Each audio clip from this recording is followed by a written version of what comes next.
dar por terminado el periodo como presidente del Tribunal Superior de Justicia de Gabriel Sepúlveda. Ese es un aspecto, y el otro, el de los mecanismos para la designación de jueces en adelante. Y me parece que, el PRI por su lado ha presentado, desde ayer presentó una serie de objeciones. Han anunciado que Gabriel Sepúlveda se iba a amparar, y en un acto también así ultra rápido, el gobierno del estado, tanto el gobernador Javier Corral como el secretario César Jáuregui firmaron y mandaron que se imprimiera de inmediato, que se publicara en el periódico oficial del estado el decreto mediante el cual se aprobó el día de ayer estas modificaciones. ¿Qué opinión te merece esto, Oscar? Así de bote pronto. Sí, pues en lo personal celebro que el Congreso haga eco de lo que todo el pueblo chihuahuense decía, en donde la intromisión en el gobierno de César Duarte al Poder Judicial, el golpe que le dio y la colocación que hizo de personas que se dedicaban a la política y que no tenían carrera judicial, entre ellos Gabriel Sepúlveda, que él entra al Poder Judicial como secretario del tribunal y entra de manera cuestionada, en donde él no tenía un año de haberse separado de un puesto público y lo nombran como secretario, y el foro de los abogados siempre cuestionó su llegada ahí, y luego lo hace el magistrado sin mayor carrera judicial, pisoteando los derechos de mucha gente que tiene años viene preparándose, lo nombran magistrado, y luego después viene lo que sucede con José Miguel Salcido, presionan a los magistrados para que voten él como presidente a través de diversos cuestionamientos que empiezan a sacar el tema del nepotismo y algunas otras cosas. Lo nombran y luego después regresa José Miguel Salcido, y el mismo José Miguel Salcido señala que es un presidente ilegítimo. Entonces, el Congreso es donde estamos representados todo el pueblo de Chihuahua, y si el Congreso ha hecho que se vaya de ahí el presidente, que no representa realmente el Poder Judicial, representa pues el nepotismo, representa el duartismo, representa la protección de jueces y magistrados, en donde se presentan quejas y todas las desechan. En lo personal, yo presenté una queja contra Villegas, y de fast track inmediatamente desecharon la queja sin ningún fundamento, y nosotros presentamos el amparo porque no hay ningún fundamento para haberla desechado. Hemos presentado quejas contra jueces y Sepúlveda los ha protegido. Entonces, en lo personal, celebro, creo que es algo que todo el pueblo chihuahuense estaba esperando, que hubiera una decisión en donde empezara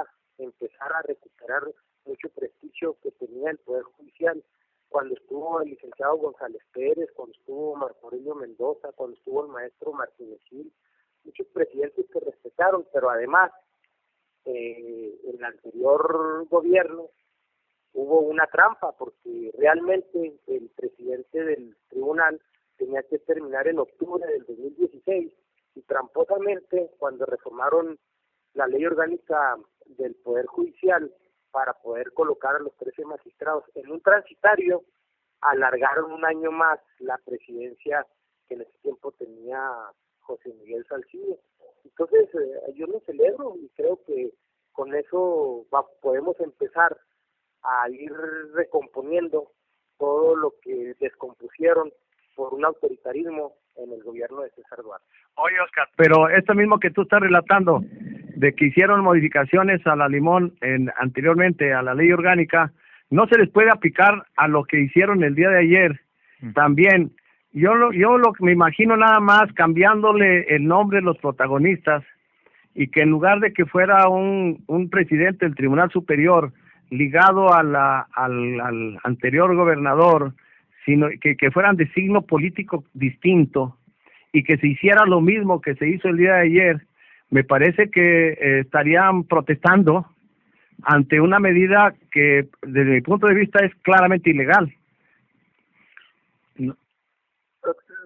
Así, si entiendo bien, lo que me dices es que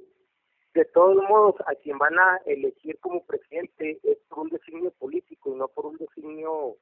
de capacidad. Mejorar para el pueblo chihuahuense. O sea que la capacidad es la que debiera determinar, yo creo, y no solo la subordinación al político en turno, no es el quítate tú para ponerme yo o para poner a otro, ¿no? Bueno, para poner a quien mi interés conviene, ¿no? Porque lo mismo da que sea el gobierno anterior que el gobierno actual. Lo que nosotros como ciudadanos demandaríamos es que sea la justicia la que prevalezca y los hombres que están bajo el imperio de la ley y la justicia y no bajo el mandato de ningún sexenio, sin citar nombres. Sí, o sea, lo que interpreto es que están diciendo ustedes es que harían lo mismo que hizo César Duarte, pero aquí la gran diferencia, si se dan las cosas como yo, la única información que tengo es lo que he leído en los medios, que sería el maestro Julio César, que desde el punto de vista del foro de los chihuahuenses es una persona muy capaz, con mucha trayectoria en el Poder Judicial, es una persona honrada, no es un político. A mí me parece que si se llegara a elegir a él como presidente, pues garantizaría que todos el funcionamiento, el mecanismo del Poder Judicial, pero aquí lo que no está objetivo e imparcial en cuanto a la resolución, porque el problema que tenemos hoy y que tuvimos durante estos 6 años que acaban de terminar es que hubo muchos asuntos que se resolvían a través de telefonazos, porque debían el puesto a un puesto político y no a su trayectoria. Pero aquí lo que estamos cuestionando, Oscar, no es la conducta adecuada o no de quienes podrían ejercer la presidencia del Tribunal Superior de Justicia, sino la intromisión de un poder, el poder legislativo, sobre otro poder judicial. Si tú quieres, para hacer cosas justas o adecuadas de acuerdo con la visión de puede ser la mayoría de los ciudadanos, pero finalmente trastocando el marco legal existente, y a mí me parece que en todo caso habría elementos para haberle fincado el llamado juicio de político al magistrado, al expresidente magistrado presidente, y entonces y a algunos más, y en virtud de que incluso hay mayoría calificada en esta determinación, y no realizar una maniobra legislativa semejante a las que vimos en el sexenio anterior. Sí, o sea, entonces lo que entendí mal, lo que ustedes dicen es que el Poder Legislativo está invadiendo al Poder Judicial, una visión que en lo personal no comparto, porque ellos lo que están haciendo es su trabajo de reformar la ley orgánica del Poder Judicial, y quienes tienen que decidir a quién eligen o no, pues serán los magistrados que integran el Pleno del Tribunal Superior de Justicia, y a través de la mayoría esa calificada pues podrán elegir a Julio César o podrán elegir a Juan Rodríguez o a otro, pero no necesariamente al que se ha estado manejando. Pero quien tiene la potestad pues soberana de elegir al nuevo presidente del tribunal son el pleno del tribunal, no el Poder Legislativo. El Poder Legislativo se limita única y exclusivamente a reformar dentro de sus facultades constitucionales que tiene la ley orgánica. Eso es lo que un servidor piensa. Ahora, desde el punto de vista que ustedes dicen, traducido no es más que una cuestión política, pues yo en lo personal vería el otro aspecto, ¿no? Si hay una cuestión de política, más allá de lo puramente legislativo, pero es para bien, para el pueblo de Chihuahua, pues yo en lo personal lo celebro, porque urge que se transparente la elección de jueces, el nepotismo que se cree que hay ahí en el Poder Judicial, que se deje tranquilos a muchos jueces buenos que hay, algunos son magistrados buenos, y que se les deje trabajar y que se sirva al pueblo de Chihuahua, porque todo el mundo tenemos de alguna u otra manera caer en el Poder Judicial, porque todo el mundo hay una pensión de alimentos, hay una hipoteca, hay un choque, daños, hay algo que siempre tenemos, que hay una custodia de los menores. Oye, Oscar, pero antes de eso, vamos suponiendo que en junio del 2018 una nueva mayoría parlamentaria gane y entonces decide reformar la ley orgánica del Poder Judicial y poner un transitorio mediante el cual cambia al presidente del Tribunal Superior de Justicia.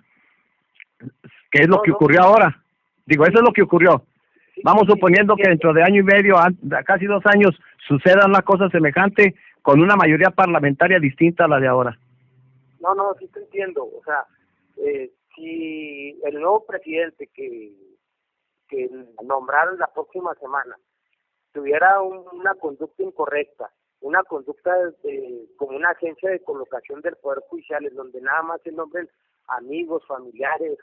compadrazgos, y estuviera permanentemente interviniendo ante jueces o magistrados para que resuelvan en tal o cual sentido, y llegara el 2018 para hacer eso, yo inmediatamente celebraría que se corrigiera eso. Pero si hay una persona que respeta la independencia y la libertad de los jueces y magistrados para resolver, que es una persona con trayectoria en el Poder Judicial, que es una persona honesta, pues yo me opondría a que hicieran eso. Pero todas las tropelías que tú estás diciendo necesitarían ser comprobadas. No, pues ahí están comprobadas, o sea, no, pero no hay... una auditoría de recursos humanos para ver desde que entró Sepúlveda, cuáles han sido los nombramientos, qué trayectorias... Pero ya se hizo eso, Oscar, eso ya se hizo, ya hay resultados de esa auditoría. Bueno, eso es lo que yo digo, porque... Sí, claro, Valero, pero mira, desde luego que desconozco si el Poder Legislativo o alguna otra persona ya lo hicieron, pero nosotros, como bien lo comentabas ahorita antes que entrara mi llamada, nosotros que estamos permanentemente, que estamos a diario ahí yendo al Poder Judicial, pues vemos puras caras nuevas, puras caras jóvenes que no tienen la trayectoria ni lo que se llama en el derecho laboral el escalafón para tener los sueldos y los puestos que tienen frente a personas que van a la escuela judicial que hay ahí, que se preparan, que se capacitan, que gastan en su preparación y que luego los brincan porque ellos no tienen a ver, Erasto, espérame, Erasto, Oscar, porque tengo a Erasto y a Arturo aquí. Mira, yo creo que lo que está aquí mencionándose es acerca de los límites de la autonomía. Se supone que los 3 poderes son pares, sí, y que uno no debe ser encima de otro, pero eso es muy relativo. Mira, voy a poner un ejemplo. Adrián Rentería, de Liciense, que estuvo trabajando en Italia, y tiene un texto que se llama De la responsabilidad de los jueces, sí, donde señala que en México prácticamente ningún juez es juzgado por el mal manejo de un juicio, porque alegan autonomía. Dice, no, espérense, ¿verdad? Esas son decisiones de nosotros. Además que ahí la autonomía tiene límites. Los límites de la autonomía dependen del buen uso, de la naturalización de ese poder, porque si está haciendo un mal uso de los juicios y alega autonomía, pues esos resultan intocables, como pasan. Incluso la judicatura tiene muchas dificultades en someter a jueces que están acusados de juicios amañados,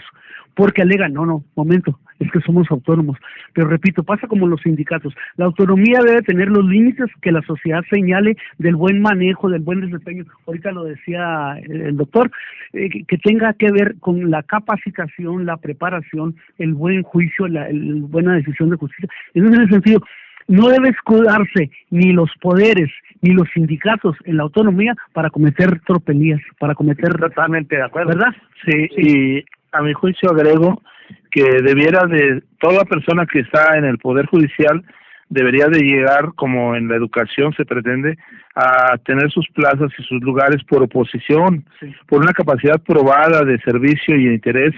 a la comunidad, no por un designio circunstancial, porque lo que necesitamos son instituciones verdaderamente sólidas con magistrados que respondan a la necesidad ciudadana. O sea, no nos es muy adecuado tener pues estos vaivenes que lo que vimos en la administración anterior pues realmente da tristeza ver cómo se van cortando incluso carreras y trayectorias. Entonces, buscar a los mejores, pero que no sean los amigos, sino los incondicionales a una llamada, como lo señala Liceo Castrejón, sino realmente los que tienen la capacidad para hacer el trabajo.